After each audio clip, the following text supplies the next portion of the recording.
ಗಂಗಾವತಿ ನಗರದ ಎಸ್ಎಸ್ಎಲ್ಆರ್ ಹೋಟೆಲಿನ ಸಭಾಭವನದಲ್ಲಿ ಆದಾಯ ತೆರಿಗೆ ಇಲಾಖೆ ಹಾಗೂ ಟ್ಯಾಕ್ಸ್ ಬಾರ್ ಅಸೋಸಿಯೇಷನ್ ಗಂಗಾವತಿ ಸಹಯೋಗದಲ್ಲಿ ಟಿಡಿಎಸ್ ನಿಯಮಗಳ ಬಗ್ಗೆ ಸಾರ್ವಜನಿಕರಿಗೆ ಜಾಗೃತಿ ಕಾರ್ಯಕ್ರಮ ಜರುಗಿತು. ಈ ವೇಳೆ ಕೊಪ್ಪಳದ ITO S Srinivas, Ballari TDS ITO MV Prasanna, IT inspector Bhagat Singh ಮತ್ತು tax association president K Basavaraj ರವರು ಸಸಿಗೆ ನೀರು ಹಾಕುವುದರ ಮೂಲಕ ಚಾಲನೆ ನೀಡಿದರು.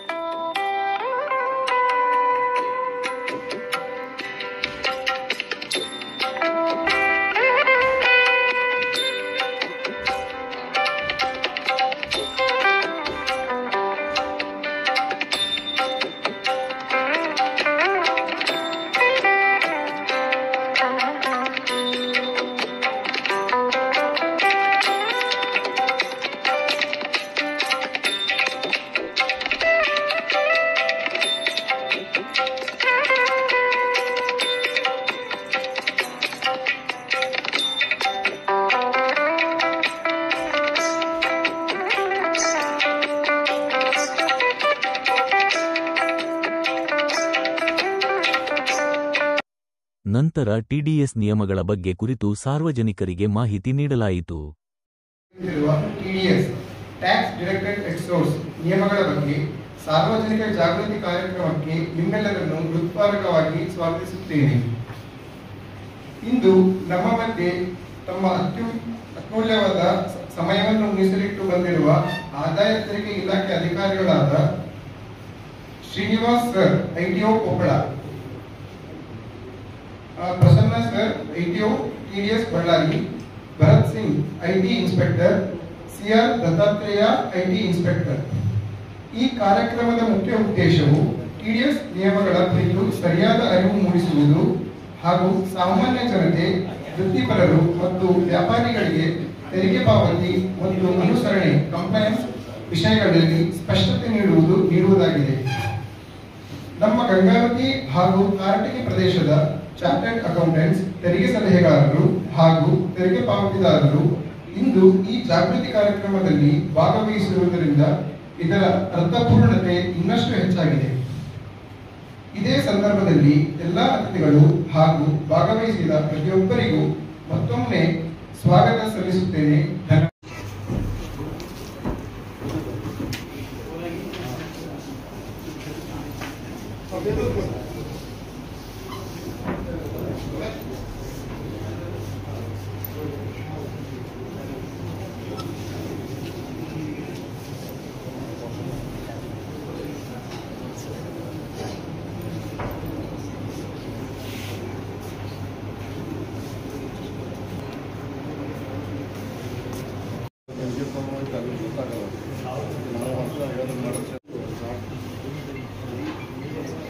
ಎಲ್ಲರಿಗೂ ನಮಸ್ಕಾರ.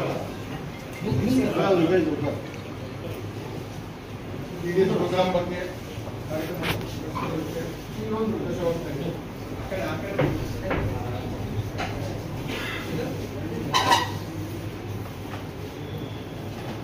ಟಿಡಿಎಸ್ ಬಗ್ಗೆ ಎಲ್ಲ ಕಡೆ ಅವೇರ್ನೆಸ್ ಆಗಲಿ ಅಂತ ಹೇಳಿ ಎಲ್ಲ ಕಡೆ ನಾವು ಕೊಡ್ತಾ ಇದ್ದೀವಿ. ಕೇಳ್ತಿದ್ವಿ, ನಾವು ಅವಕಾಶ ಮಾಡಿಕೊಡ್ರಿ ಅಂತ ಹೇಳಿ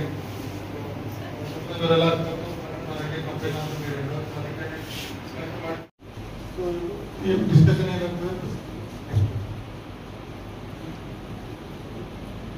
ಸೊ ನಿಮಗೆಲ್ಲ ಗೊತ್ತಿರುವಾಗ ಎರಡು old tax regime, new tax regime ಅಂತ ಇದೆ. ನ್ಯೂ ಟ್ಯಾಕ್ಸ್ ರಿಜಿಮ್ ಅಲ್ಲಿ ಡಿಡಕ್ಷನ್ಸ್ ಬರೋದಿಲ್ಲ, ಎಕ್ಸಂಪ್ಷನ್ಸ್ ಇರೋದಿಲ್ಲ, ಏನಿರೋದಿಲ್ಲ. ಸ್ಟ್ರೇಟ್ ಅವೇ ಏನ್ ಇನ್ಕಮ್ ಇದೆ ಅದ್ರ ಮೇಲೆ ಟ್ಯಾಕ್ಸ್ ಆಗುತ್ತೆ. ಡಿಡಕ್ಷನ್ಸ್ ಬರ್ತದ, ಎಕ್ಸಂಪ್ಷನ್ ಸಿಗ್ತವೆ, ಎಲ್ಲ ಸಿಗ್ತವ, ಆದ್ರೆ ಅದ್ರ ಟ್ಯಾಕ್ಸ್ ರೇಟ್ ಬಹಳ ಆಗ್ತದೆ ಇದು. ಸೊ ಆಮೇಲೆ ಈ ವರ್ಷದಿಂದ by default new tax regime ಆಗೋಗ್ಬಿಟ್ಟಿದೆ. ಸೊ ನೀವು ಓಲ್ಡ್ ಟ್ಯಾಕ್ಸ್ ರಿಜಿಮ್ ಹೋಗ್ಬೇಕು ಅಂತಂದ್ರೆ ಫಾರ್ಮ್ ಫಿಲ್ ಅಪ್ ಮಾಡಿಬಿಟ್ಟು ಓಲ್ಡ್ ಟ್ಯಾಕ್ಸ್ ರಿಜಿಮ್ ಹೋಗ್ಬೇಕಾಗುತ್ತೆ. ಅದು ಟ್ಯಾಕ್ಸ್ ರೇಟ್ಸ್ ಸಿಂಪ್ಲಿಫೈ ಮಾಡಿದ್ದಾರೆ. ಅದನ್ನ ಆಮೇಲೆ ಕಂಪೇರ್ ಮಾಡಿದ್ರೆ ಹೊಸ ಟ್ಯಾಕ್ಸ್ ರಿಜಿಮ್ ಅಲ್ಲಿ ಟ್ಯಾಕ್ಸ್ ಕಡಿಮೆ. ಆಮೇಲೆ ಸ್ಯಾಲರಿ ಎಂಪ್ಲಾಯ್ಸಿಗೆ 75,000 ರೂಪಾಯಿ ಸ್ಟ್ಯಾಂಡರ್ಡ್ ಡಿಡಕ್ಷನ್ ಕೊಟ್ಟಿದ್ದಾರೆ ಅದನ್ನ. ಸೊ ಹೊಸ ಟ್ಯಾಕ್ಸ್ ಪ್ರಕಾರ 12 ಲಕ್ಷ ತನಕ ಟ್ಯಾಕ್ಸ್ ಇಲ್ಲ. ಓಲ್ಡ್ ಟ್ಯಾಕ್ಸ್ ರಿಜಿಮ್ ಅಲ್ಲಿ 2.5 ಲ್ಯಾಕ್ಸ್ಗೆ ಟ್ಯಾಕ್ಸ್ ಇಲ್ಲ. ಆಮೇಲೆ 2.5 ಇಂದ 5 ಲಕ್ಷ ತನಕ 5%, 5 ಲಕ್ಷದಿಂದ 10 ಲಕ್ಷ ತನಕ 20%, 10 ಲಕ್ಷ ಮೇಲ್ಪಟ್ಟು 30% ಟ್ಯಾಕ್ಸ್ ಇದೆ. ಆದ್ರೆ ಹೊಸ ಟ್ಯಾಕ್ಸ್ ರಿಜಿಮ್ ಅಲ್ಲಿ 12 ಲಕ್ಷ ತನಕ ಟ್ಯಾಕ್ಸ್ ಇರೋದ್ರಿಂದ ಹೊಸ ಟ್ಯಾಕ್ಸ್ ರಿಜಿಮ್ ಭಾರಿ ಅನುಕೂಲ. ಎಲ್ಲರಿಗೂ ಗೊತ್ತಿರ್ಬೋದು ಬಹುಶಃ 4 ಲಕ್ಷ ತನಕ ಟ್ಯಾಕ್ಸ್ ಇಲ್ಲ. 4 ರಿಂದ 8 ಲಕ್ಷ ತನಕ 5%, 8 ರಿಂದ 12 ಲಕ್ಷ ತನಕ 10%, 12 ರಿಂದ 16% 15%, 16 ರಿಂದ 20% 20%, 20 ರಿಂದ 24%, 4 ಲಕ್ಷ ತನಕ 25, 24 ಬಿಟ್ಟು 3 ಲಕ್ಷ 30%. ಅಂದ್ರೆ 24 ಲಕ್ಷಕ್ಕೆ 3 ಲಕ್ಷ ಟ್ಯಾಕ್ಸ್ ಆಗುತ್ತೆ.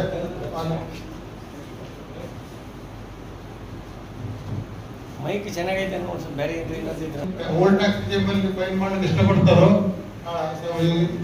ಸೆಪ್ಟೆಂಬರ್ 15 ಒಳಗೆ ಫೈನ್ ಮಾಡಬೇಕು. ಓಲ್ಡ್ ಟ್ಯಾಕ್ಸ್ ರಿಜಿಮ್ ಬೇಕು ಅಂತಂದ್ರೆ ಡ್ಯೂ ಡೇಟ್ ಆದ್ಮೇಲೆ ಓಲ್ಡ್ ಟ್ಯಾಕ್ಸ್ ರಿಜಿಮ್ ಫೈನ್ ಮಾಡಕ್ಕೆ ಅವಕಾಶ ಇಲ್ಲ. ಕಂಪಲ್ಸರಿ ಅವರು ಹೊಸ ಟ್ಯಾಕ್ಸ್ ರಿಜಿಮ್ ಅಲ್ಲಿ ಹೋಗಬೇಕಾಗುತ್ತೆ ಅದು. ಆಮೇಲೆ TDS ನಲ್ಲಿ ಚೇಂಜಸ್ ಆಗಿದೆ ಅಂತಂದು. ಸೊ ಮೊದಲು ಸೆಕ್ಯೂರಿಟಿ ಮೇಲೆ ಇಂಟ್ರೆಸ್ಟ್ ಕಂಪಲ್ಸರಿ ಇಂಟ್ರೆಸ್ಟ್ ಮೇಲೆ ಇಂಟರ್ನೆಟ್ ಟ್ಯಾಕ್ಸ್ ಆಗ್ತಾ ಇದ್ರು. ಇವಾಗ 10,000 ತನಕ ಟ್ಯಾಕ್ಸ್ TDS ಆಗೋದಲ್ಲ. ಆಮೇಲೆ 194A ಅಂದ್ರೆ ಇಂಟ್ರೆಸ್ಟ್ ಬ್ಯಾಂಕ್ ಇಂಟ್ರೆಸ್ಟ್ ಏನಾದ್ರು ಇತ್ತು ಅಂತಂದ್ರೆ ಸೀನಿಯರ್ ಸಿಟಿಜನ್ಸ್ ಮೊದಲು 50,000 ಇದ್ದು 1 ಲಕ್ಷ ಮಾಡಿದ್ದಾರೆ. ಆಮೇಲೆ cooperative society bank post office ಅದ್ರಲ್ಲಿ 40,000 ಇತ್ತು ಮೊದಲು, ಈಗ 50,000 ಮಾಡಿದ್ದಾರೆ ಅದನ್ನ. ಆಮೇಲೆ ಡಿವಿಡೆಂಡ್ ಏನಾದ್ರು ಡಿವಿಡೆಂಡ್ ಬರ್ತಾ ಇತ್ತು ಅಂದ್ರೆ ಶೇರ್ ಹೋಲ್ಡರ್ಸ್ ಅದ್ರಲ್ಲಿ ಮೊದಲು 5,000 ತನಕ TDS ಮಾಡ್ತಾ ಇದ್ದಿಲ್ಲ. ಈಗ ಏಪ್ರಿಲ್ 1 ಇಂದ 10,000 ತನಕ 10,000 ಆದ್ಮೇಲೆ ಜಾಸ್ತಿ ಆಗಿತ್ತು ಅಂದ್ರೆ TDS ಮಾಡ್ತಾರೆ ಅದನ್ನ. ಆಮೇಲೆ ಮ್ಯೂಚುವಲ್ ಫಂಡ್ಸ್ 194K 5,025 ಎಲ್ಲ ಡಬಲ್ ಮಾಡಿದ್ದಾರೆ ಎಲ್ಲ ಇದರಲ್ಲಿ. ಆಮೇಲೆ ಟ್ರಾನ್ಸ್ಪೋರ್ಟ್ ಪ್ರೆಸೆನ್ಸ್ ಅವೆಲ್ಲ ಮೊದಲು ಅಗ್ರಿಗೇಟ್ ಆಗ್ತಾ ಇತ್ತು ಮೊದಲು 10,000 ರೂಪಾಯಿ. ಈಗ ಸಿಂಗಲ್ ಟ್ರಾನ್ಸಾಕ್ಷನ್ 10,000 ದಾಟಿತು ಅಂತಂದ್ರೆ ಟ್ಯಾಕ್ಸ್ ಕಟ್ TDS ಮಾಡ್ತಾರೆ. ಆಮೇಲೆ ಇನ್ಸೂರೆನ್ಸ್ ಕಮಿಷನ್ LIC ಆಗಲಿ ಬೇರೆ ಪ್ರೈವೇಟ್ ಇನ್ಸೂರೆನ್ಸ್ ಅದು 15,000 ಮೊದಲು 20,000 ಆಗಿದೆ. ಆಮೇಲೆ ಕಮಿಷನ್ ಏನಾದ್ರು 190 ಬರ್ತಾ ಇದೆ, ಲಾಟರಿ ಟಿಕೆಟ್ ಕಮಿಷನ್ ಬರ್ತಾ ಇದೆ, 15 ಇದ್ದಲ್ಲಿ 20,000 ಮಾಡಿದಾರಲ್ಲ. Remuneration, bonus, salary, interest payment ಅದೇನೇ ಹೆಸರಲ್ಲಿ ಪಾರ್ಟ್ನರ್ಸ್ಗೆ ಪೇಮೆಂಟ್ ಆಯ್ತು ಅಂತಂದ್ರೆ ಕಂಪಲ್ಸರಿ ಫರ್ಮಿಂದ TDS ಮಾಡಲೇಬೇಕು. ತಗೊಂಡು ರೆಡಿ ಆದ TDS ಮಾಡೋದು ಅನುಕೂಲ ಆಗುತ್ತೆ ಅದು.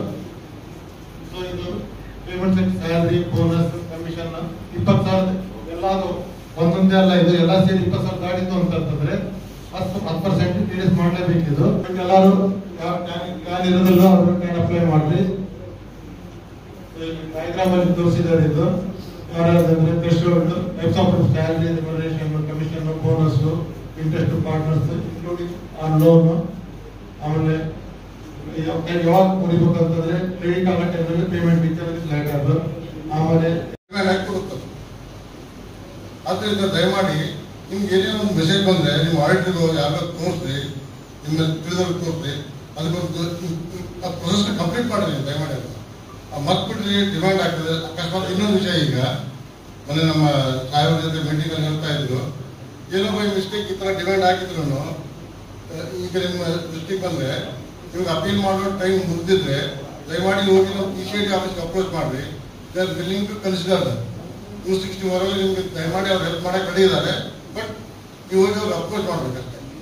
ಇದು ತುಂಬಾ ಇಂಪಾರ್ಟೆಂಟ್ ಇದೆ. ನಮ್ಮಲ್ಲಿ ಚಿಕ್ಕಪುಟ್ಟ ಡಿಮ್ಯಾಂಡ್ಗಳಿದ್ದಾವೆ, ಕಟ್ಟ ಗೊತ್ತ ಬರೋದೇ ಇಲ್ಲ, ಕೆಲಸದಲ್ಲಿ ಅಡ್ರೆಸ್ ಇರಲ್ಲ, ನಾವು ಓದಕ್ಕೆ ಸಿಗ್ತಾರೆ, ನೋಟಿಸ್ ತಗೊಳ್ಳಲ್ಲ.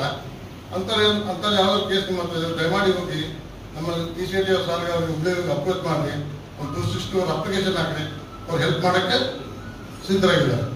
ಅದು ಎಲ್ಲರಿಗೂ ಹೇಳಿ ಅಂತ ಹೇಳಿದ್ದಾರೆ ನಮ್ಗೆ. ಆಕ್ಚುಲಿ ಈಗ ನಿಮ್ಮ ರಿಟರ್ನ್ ಬಗ್ಗೆ ಹೇಳಿದ್ರೆ, ರೀಫಂಡ್ ಇಶ್ಯೂ ಬಗ್ಗೆ ಹೇಳಿದ್ರೆ, ನಮ್ಮ ರೀಫಂಡ್ ಇದ್ದು ರೀಫಂಡ್ ನೀವು ಫೈಲ್ ಮಾಡ್ಬೇಕಾದ್ರೆ ದಯಮಾಡಿ ನಿಮ್ಮ ಅಕೌಂಟ್ ಒಂದು ಅಕೌಂಟ್ ಮಾಡಬೇಕು. ಮೊದಲು 3 ಹಾಕಿದ್ದು ಒಂದು ಅಕೌಂಟ್ನ ಪ್ರೀ ವೆರಿಫೈ ಮಾಡಲೇಬೇಕು. ಪ್ರೀ ವೆರಿಫೈ ಮಾಡಿದ್ರೆ ನಾರ್ಮಲಿ ಕರೆಕ್ಟ್ ಆಗಿದ್ರೆ ನಿಮ್ಮ ಅಕೌಂಟಿಗೆ ದುಡ್ಡು ಬರೋದು ಮುಂದೆ ಬರ್ತದೆ.